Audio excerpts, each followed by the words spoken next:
वो बैकलॉग वाले चैप्टर्स को छोड़ के और कुछ भी नहीं करेंगे। एंड कौन से चैप्टर्स के क्वेश्चन सॉल्व करने में तुम्हें बहुत ज़्यादा टाइम भी लग रहा है, एन अवस्थी से, नीरज कुमार से, या फिर संदीप फिजिकल केमिस्ट्री से, जो कि तुम्हें उन सारे प्रॉब्लम्स के साथ डील करने के लिए अडेप्टेबल बनाएंगे। तुम लोगों का 11th क्लास ऑलमोस्ट एंड होने को आ रहा है, कुछ ही महीने उसके बाकी है, और उसके बाद तुम्हारे फाइनल एग्जाम्स होंगे। फाइनल एग्जाम्स में तुम्हें जाके डिसेंट मार्क्स स्कोर करने हैं एंड तुम्हें 12th में मूव ऑन करना है। तो अभी तुम्हारे प्रायोरिटीज किस चीज पे होने चाहिए? सुनो, तुम 11th क्लास में हो एंड मुझे पता है कि मोस्ट लोग जो 11th क्लास में होते हैं वो लोग कोई ना कोई गलती कर बैठते हैं। वो लोग का किसी ना किसी कारण से बैकलॉग बन जाता है, कुछ चैप्टर्स छूट जाते हैं जो अभी तक उन्होंने पढ़े नहीं है, एंड कुछ चैप्टर्स बहुत ही कमजोर रह जाते हैं। तुम जिस भी कोचिंग में जा रहे हो उस कोचिंग में कोई ना कोई चैप्टर चल रहा होगा, उस चैप्टर का पीछा नहीं छोड़ना है। तुम्हें अपने कोचिंग के पीछे नहीं गिरना है। तुम्हें अगर कोचिंग के आगे चलना है तो फिर वो चलेगा, बट कभी भी तुम पीछे नहीं चल सकते। अगर तुम कोचिंग के क्लासेस अटेंड करते हो तो बहुत ही ध्यान से करो, बहुत ही फोकस के साथ करो, ताकि तुम क्लास में जब टीचर की बात एक बार में सुनोगे वो चीज तुम्हारे दिमाग के अंदर रजिस्टर होगी एंड तुम उसको समझ के अपने खुद के भाषा में नोट्स में भी लिख दोगे। वो नोट्स फिर तुम्हारे काम आएंगे, क्योंकि जब 1 महीने बाद या 2 महीने बाद भी तुम उस चैप्टर के बारे में सोचोगे ना, एंड तुम्हें लगेगा कि यार मैंने लेक्चर में एग्जैक्टली क्या पढ़ा था, सर ने मेरे को क्या पढ़ाया था, कोचिंग के अंदर क्या समझा था मैंने, क्या कॉन्सेप्ट्स में मेरे को दिक्कत आई थी, वो सारी चीजें तुम्हारे नोट्स के अंदर इंक्लूडेड होंगी। एंड ये चीज तुम्हें उस ट्रैप से बचाएगा जहां पे लोग एक चैप्टर को भूल जाते हैं एंड फिर उनको उसका थियरी फिर से पढ़ना पड़ता है। थियरी को फिर से पढ़ना एंड वो जितने सारे लेक्चर्स है जो 12-15 घंटे की प्लेलिस्ट बनती है यूट्यूब पे, उस चीज को देखना is a huge waste of time for you and तुम उस चीज को अफोर्ड नहीं कर सकते। तो इसी कारण से जब तुम कोचिंग क्लासेस जा रहे हो बहुत ही शिद्दत से नोट्स लो और ध्यान से उस चीज को एक बार में समझने की कोशिश करो। जब तुमने कोचिंग के नोट्स ले लिए, अब तुम्हें क्या करना है? जितना जल्दी उस चैप्टर को अपने दिमाग में कंसेप्चुलाइज कर पाओ उतना बढ़िया। और कंसेप्चुलाइज करने का बेस्ट वे इज, जैसे ही तुम कोचिंग से वापस आते हो थोड़ा सा ब्रेक लो, जल्दी से रिफ्रेश हो जाओ एंड बैठो अपने पढ़ाई के टेबल पे, एंड उसी दिन जो प्रॉब्लम्स कराए गए थे क्लास के अंदर उनको एक बार क्विकली रिवीजन करो, सर ने किस तरीके से अप्रोच किया था, एंड इंस्टेंटली जाओ अपने बुक से कोई भी अगर सॉल्व एग्जांपल्स मिल रहे हैं उन सॉल्व एग्जांपल्स को पढ़ो और क्वेश्चंस लगाओ। क्वेश्चंस लगाओ ऐसे कि तुमने 15-20 जे मेंस लेवल के क्वेश्चन लगा दिए एंड तुम्हारे दिमाग के अंदर वो चैप्टर के स्ट्रेटजीज, जो फॉर्मूलाज, जो वेज यूज हुए हैं वो सारी चीजें घुस रही है। क्योंकि अगर तुम एक कोचिंग को जाते हो एंड तुम इंस्टेंटली वो चीजें जो तुम सीख के आए हो उसको तुम यूटिलाइज भी कर लेते हो तो वो तुम्हारे मेमोरी में अच्छे से बैठ जाएगा। एंड मैं जो ये दिक्कत बता रहा हूं कि 2 महीने बाद तुम उसको विजिट करोगे एंड तुम भूल जाओगे, उसके कम चांसेस रहेंगे क्योंकि तुमने ऑलरेडी उसकी अच्छी लेवल की क्वेश्चन सॉल्विंग कर रखी है। जैसे ही तुम जेई मेंस लेवल की क्वेश्चन सॉल्विंग कर लेते हो तो फिर एज सून एज पॉसिबल तुम्हें अगले दिन या फिर उसके दूसरे दिन, उस हफ्ते में कभी भी टाइम मिले, तुम निकाल के उसके एडवांस के भी क्वेश्चंस ट्राई कर लेना। 20-25 क्वेश्चंस अगर तुम कर लेते हो यूनिक टाइप्स के तो फिर वो चैप्टर काफी हद तक तुम्हारा डिसेंट लेवल पे प्रिपेयर हो जाता है एंड तुम उसके क्वेश्चंस के साथ कॉन्फिडेंट फील करने लगते हो। इस तरीके से तुम्हें कोचिंग के साथ अपना ट्रैक को मेंटेन करना है। एंड अगर तुम सही में डिलीजेंट रहोगे एंड कोचिंग के बाद वापस आने के बाद आलस में नहीं पड़ जाओगे, सो नहीं जाओगे, ब्रेक नहीं ले लोगे, तो फिर तुम इस चीज को कंप्लीट कर सकते हो। अब जब तुम्हारा कोचिंग के साथ ट्रैक बन के रह रहा है, अब तुम्हें पीछे के जो बैकलॉग्स, जो चैप्टर्स कमजोर रह गए, जो चैप्टर्स पीछे छूट गए, उनको कैसे कवर करना है। देखो, इफ यू आर लकी तो फिर तुमने उन चैप्टर्स के नोट्स बनाए होंगे, उस चैप्टर का थियरी अच्छे से ध्यान से सुना होगा, तो तुम्हें किसी पार्ट्स में अंडरस्टैंडिंग में दिक्कत होगी। वो जो पार्ट्स में तुम्हें अंडरस्टैंडिंग में दिक्कत है उसके नोट्स को फिर से देख लो। अगर ज्यादा दिक्कत आ रही है तो उस स्पेसिफिक पार्ट से रिलेटेड वीडियो सर्च कर लो, या फिर किसी वीडियो में, लेक्चर में जाके उस स्पेसिफिक पार्ट को बस देख लो। पूरा 15 घंटे का प्लेलिस्ट देखने की जरूरत नहीं है, रादर वो 10-15 मिनट के जो सेगमेंट्स है उनको ढूंढ निकालो जहां पे तुम्हारा एक्चुअल दिमाग में समझ नहीं आ रहा है, वो पार्ट्स को फिर से रिवाइज करो। जैसे ही वो वीक पार्ट्स हो जाते हैं, वो वीक पार्ट्स जब तुम्हारे दिमाग के अंदर घुस गए, अब you are ready for question solving. Instantly move on करो क्वेश्चन सॉल्विंग पे, सॉल्व एग्जांपल्स देखो, उसके बाद सॉल्व एग्जांपल्स की रीडिंग मारने के बाद इंस्टेंटली शुरू करो या तो पीवाईक्यूज या फिर रेफरेंस बुक के बैक के क्वेश्चंस, जेईई मेंस लेवल के यूनिक क्वेश्चंस करो पहले 20-25 एंड उसके बाद एडवांस के भी क्वेश्चंस ट्राई करो। एंड इस तरीके से तुम्हारा वीकनेस हटेगा, क्योंकि किसी भी चैप्टर में वीकनेस तभी हटता है जब तुम उसके डिफिकल्ट क्वेश्चंस को भी टैकल कर पाओ एंड उसके डिफिकल्ट से डिफिकल्ट कॉन्सेप्ट्स को भी तुम अपने दिमाग में समझ पाओ। तुम्हें एक चीज समझना पड़ेगा, lots of concepts are like very complex knots. उन नॉट्स को खोलने के लिए तुम्हें बहुत सारे स्टेप्स फॉलो करने पड़ेंगे, बहुत बार एफर्ट्स मारने पड़ेंगे, बट एक बार जैसे जैसे तुम रोलिंग करना शुरू करते हो, the ball starts rolling, the knot starts untying, तुम धीरे धीरे आगे के स्टेप्स समझने लगते हो एंड जैसे जैसे तुम आगे बढ़ते हो वो नॉट इतना हद तक खुल जाता है कि at the end all you need to do is pull the 2 strings apart and knot completely undone हो जाता है।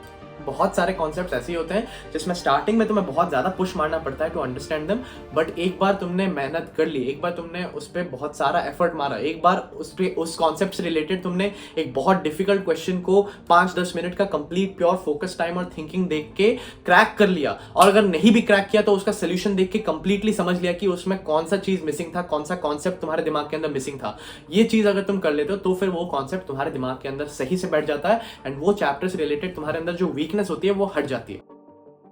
अब इन बैकलॉग वाले चैप्टर्स को करे कब? या तो तुम हफ्ते में कोई भी 1 या 2 दिन निकाल दो जो कि कंप्लीट तुम्हारे फोकस रहेंगे बैकलॉग के लिए। This can work for you अगर you are used to studying in long stretches. जैसे मैं खुद पर्सनली क्या करता था, मैं अगर एक चैप्टर को मिटाने का सोचूंगा ना, उसका बैकलॉग मिटाने का, तो मेरे को ऐसा लगता था कि यार एक बार मैं बैठूंगा, सीधा लेक्चर, उसके बाद क्वेश्चन, सारा डाउट्स जो सब है वो सब अभी के अभी सॉल्व करूंगा। बट कुछ लोग ऐसे टाइप के भी होते हैं जिनको ऐसा वाला मेथड ज्यादा इंटेंस लगता है, वो इतना सारा एक बार में डाइजेस्ट नहीं कर पाते, तो उनके लिए वो ऐसा भी कर सकते हैं कि हर दिन उन्होंने 1 या 1.5 घंटा कंप्लीटली डेडिकेट कर दिया only to clearing their backlogs, and इस 1 से 1.5 घंटे के टाइम पीरियड में वो बैकलॉग वाले चैप्टर्स को छोड़ के और कुछ भी नहीं करेंगे। ऑफकोर्स ये 1 से 1.5 घंटे का टाइम और ये 1 या 2 दिन का टाइम, जो भी तुम्हें प्रिफर्ड है, या तो दिन वाला मॉडल या फिर हर दिन थोड़ा टाइम वाला मॉडल, उसमें तुम कितना टाइम एक्चुअल में दे रहे हो वो तुम एडजस्ट कर सकते हो बेस्ड ऑन तुम्हारा कितना ज्यादा बैकलॉग बाकी है। तो इस तरीके से तुम अपने पास के चैप्टर्स एंड अभी के चैप्टर्स के साथ कीप अप करके 11th के साथ अपना सिलेबस को कंप्लीट करते जाओगे। फिर एक क्वेश्चन आता है कि भैया 11th क्लास के फाइनल एग्जाम्स भी आएंगे, हम लोग जो स्कूल में पढ़ते हैं, डमी में नहीं पढ़ते, वो लोग क्या करें? 11th के फाइनल एग्जाम्स उतने ज्यादा इंपॉर्टेंट नहीं होंगे तुम्हारे लिए, वो तुम्हारा कहीं पे काउंट नहीं होने वाला है, उससे तुम्हारा कोई बड़ा डिसीजन मैटर नहीं करने वाला है। ऑफकोर्स अगर उस चीज के लिए तुम्हें पेरेंट्स प्रेशर दे रहे हैं या फिर टीचर्स तुमसे एक्सपेक्ट कर रहे हैं, तो फिर तुम्हें एक डिसेंट परसेंटेज लानी होगी, एंड खुद के ईगो के लिए भी सेटिस्फाई करने के लिए होता है कि यार मैं ऐसे 10th में 95% लाया था, यहाँ पे मैं 60% थोड़ी ला सकता हूँ, एटलीस्ट 85-90 के आसपास मेरे को लाना तो है। तो देखो उसके लिए बहुत सिंपल प्रोसेस है। फिजिक्स, केमिस्ट्री, मैथ्स तुम्हारे कंप्लीटली सॉर्टेड है क्योंकि तुम उसको जेईई एडवांस लेवल पे पढ़ रहे हो, एंड जो सीबीएसई के अंदर पेपर बनता है वो मोस्टली क्वेश्चन सॉल्विंग बेस्ड बनता है, तो तुम्हारा स्कूल भी उसी तरीके का पेपर बनाएगा एंड क्वेश्चंस तो तुमसे सॉल्व हो जाने चाहिए। डेरिवेशंस की बात करें तो एग्जाम्स के कुछ दिन पहले, फिजिक्स का एग्जाम जब आ रहा होगा, मोस्टली फिजिक्स में ही डेरिवेशंस पूछे जाते हैं, तो एग्जाम्स के कुछ दिन पहले जो डेरिवेशंस होते हैं इंपॉर्टेंट वाले, जो तुम्हारे टीचर तुम्हें बता देंगे, उन सारे डेरिवेशंस को कायदे से एनसीईआरटी से पढ़ के जाना एंड प्रॉपर्ली मेमोराइज करके जाना, क्योंकि उसके बेसिस पे क्वेश्चन आ सकता है एंड किस तरीके से डिराइव करते हैं, अगर तुम उस चीज को समझ जाओ तो वो चीज तुम्हें अपने जेईई के अंदर भी हेल्प कर सकती है। बात करें मैथमेटिक्स की तो वो कंप्लीटली प्रॉब्लम बेस्ड ही आता है, उसमें तुम्हें कुछ एक्स्ट्रा करने की जरूरत नहीं है, बस जेईई मेंस और एडवांस के मैथ्स को मास्टर कर लो, तुम्हें अपने स्कूल के मैथ्स में कोई भी दिक्कत नहीं आने वाली। एंड केमिस्ट्री की बात करें तो ऑफकोर्स सारे रिएक्शंस को अच्छे से मेमोराइज करना, एनसीईआरटी की भी रीडिंग मानना, चाहे तुम्हारा वो हाइड्रोकार्बन्स वाला चैप्टर क्यों ना हो, चाहे वो तुम्हारा इनऑर्गेनिक के चैप्टर्स क्यों ना हो, एंड फिजिकल के चैप्टर्स के लिए डिसेंट लेवल के क्वेश्चंस करके जाना, या तो एन अवस्थी से, नीरज कुमार से, या फिर सेंगेज फिजिकल केमिस्ट्री से, जो कि तुम्हें उन सारे प्रॉब्लम्स के साथ डील करने के लिए एडेप्टेबल बनाएगी। अब बात आती है कि भैया इंग्लिश का क्या करें? इंग्लिश के लिए एक काम करो, this is a new strategy that I thought of recently. जब भी तुम्हें अपने जेईई के सिलेबस को पढ़ने से बोरिंग लग जाए, उस time a very simple thing you can do is shift to English. तुमने दिन में 10 घंटे पढ़ लिए, तुम पक चुके हो फिजिक्स से, तुम्हारा दिमाग में और कुछ नहीं घुस रहा है, तो एट दैट टाइम एक इंग्लिश के चैप्टर की रीडिंग कर लो। इंग्लिश के चैप्टर्स यूजुअली ऐसे थोड़े फनी से होते हैं या फिर कुछ अच्छे लगते हैं पढ़ने को, मतलब उतना कोई बुरा चीज नहीं होता, it's like a story only. तो उसको रीडिंग कर लो, उसको समझ लो, एंड उससे रिलेटेड जो की पॉइंट्स तुम्हें लग रहे हैं उसके नोट्स बना लो कि यार ये कैरेक्टर पहले इधर ट्रैवल किया था, इसके साथ ये किस्सा हुआ, फिर यहाँ पे इंजर हो गया, यहाँ पे उसको मदद इसने किया, ये क्या। उसके बाद इस तुमने मेन स्टोरी के पॉइंट्स लिख दिए, समराइज कर दिया कि स्टोरी में हो क्या रहा था, एंड उसके बाद तुम कैरेक्टर स्केचेस लिख दो कि जो मेन कैरेक्टर है वो काइंड है, वो फॉरगिविंग है, वो हर्ट होने के बाद भी दूसरों की चिंता करता है, ऐसे ऐसे कुछ कुछ जो भी उसके कैरेक्टरिस्टिक्स तुम्हारे दिमाग में लग रहे हैं। उसके बाद तुम्हारे जो साइड कैरेक्टर्स है जिनके ऊपर क्वेश्चन आ सकता है, उनके बारे में लिख लो। अगर तुम्हें क्वेश्चन फ्रेमिंग में दिक्कत आ रही है तो फिर अपने टीचर्स की हेल्प ले सकते हो, इंग्लिश मैम से जाके पूछो, इंग्लिश सर से जाके पूछो कि सर आप मैंने ये नोट्स बनाए हैं, आपको क्या लगता है इसमें कुछ और ऐड हो सकता है कि नहीं। क्योंकि अगर तुम स्कूल में पढ़ते हो एंड तुम्हें इन एग्जाम्स देने पड़ रहे हैं तो फिर वो टीचर्स भी बहुत हेल्पफुल होते हैं यूजुअली, एंड वो तुम्हारी मदद कर देंगे।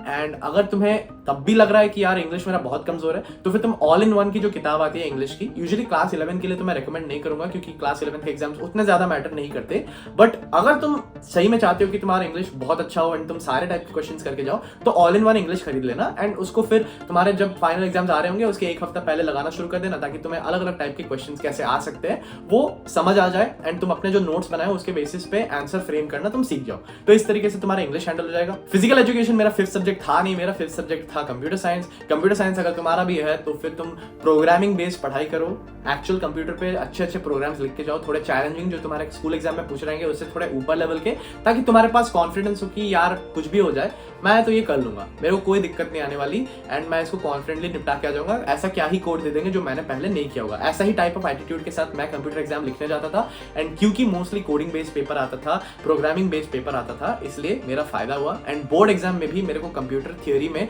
फुल मार्क्स मिले थे 70 आउट ऑफ 70। तो तुम अगर बोर्ड एग्जाम्स की तैयारी कर रहे हो लॉन्ग टर्म में सोच के, तो फिर कंप्यूटर को अच्छे से पढ़ना और उसके प्रोग्राम्स को लिखते लिखते करना। That is my advice for your final exams.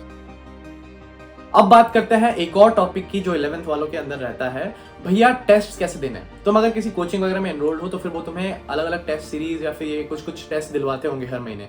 ये तुम्हें देने चाहिए, इनमें से तुम्हें कुछ भी मिस नहीं करना चाहिए एंड टेस्ट को तुम्हें एज एन अपॉर्चुनिटी देखना चाहिए कि यार ये टेस्ट आ रहा है, ऐसा नहीं कि मैं हल्के हल्के में लूंगा और प्रिपेयर करते रहूंगा, जो भी होगा टेस्ट में दे दूंगा। टेस्ट को तुम्हें सीरियसली लेना है एंड टेस्ट में तुम्हें मैक्सिमम स्कोर करने की जरूरत है। अपने सेंटर में अपना जो रैंक है उसको इंक्रीज करने की कोशिश करो। अपना जो प्लेटफॉर्म है जहां पे तुम ऑनलाइन भी पढ़ रहे होगे वहां पे भी अपना रैंक इंक्रीज करने की कोशिश करो।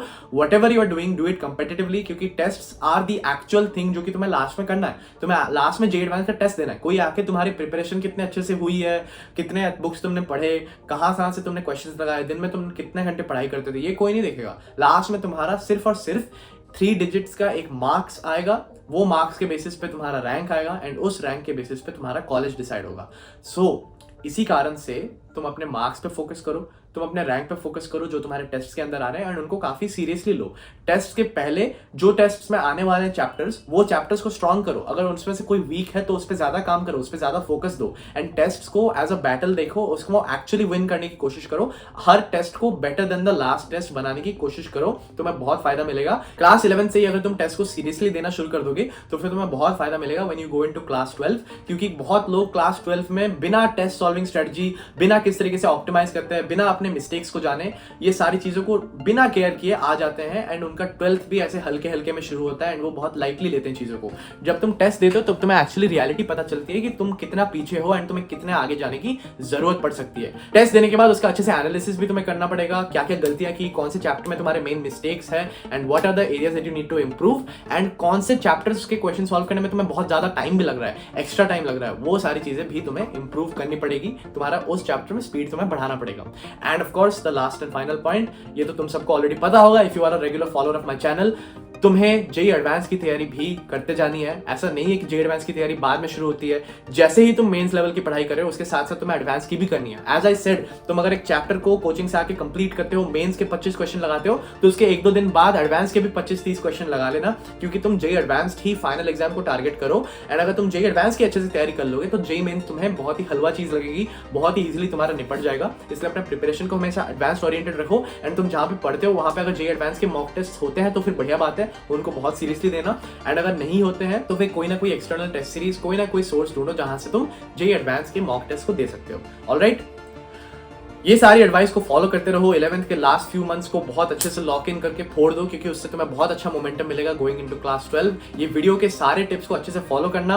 बेस्ट टिप जो तुम्हें लगी, जो तुम्हें सबसे ज्यादा लैकिंग लगती है खुद के अंदर, वो चीज को कमेंट डाउन करो, क्योंकि जब तुम कमेंट करोगे कि यार ये टिप मेरे को सबसे सही लगी and this is the thing I am lacking the most, तो फिर वो चीज तुम्हारे दिमाग में अच्छे से बैठती है, तुम्हारा एक लेवल ऑफ अकाउंटेबिलिटी बनता है। And I challenge you all कि तुम इस चीज का अकाउंटेबिलिटी लो कि ये चीज मेरी सबसे बड़ी डिफेक्ट है एंड इसको मैं ठीक करने वाला हूं। इसको पब्लिकली तुम कमेंट करो and after a few months I want you to come back to this video and say कि हाँ भैया, मैंने एक्चुअली ये कमिटमेंट को पूरा किया and I have done it, मैंने इस चीज को ठीक कर दिया है।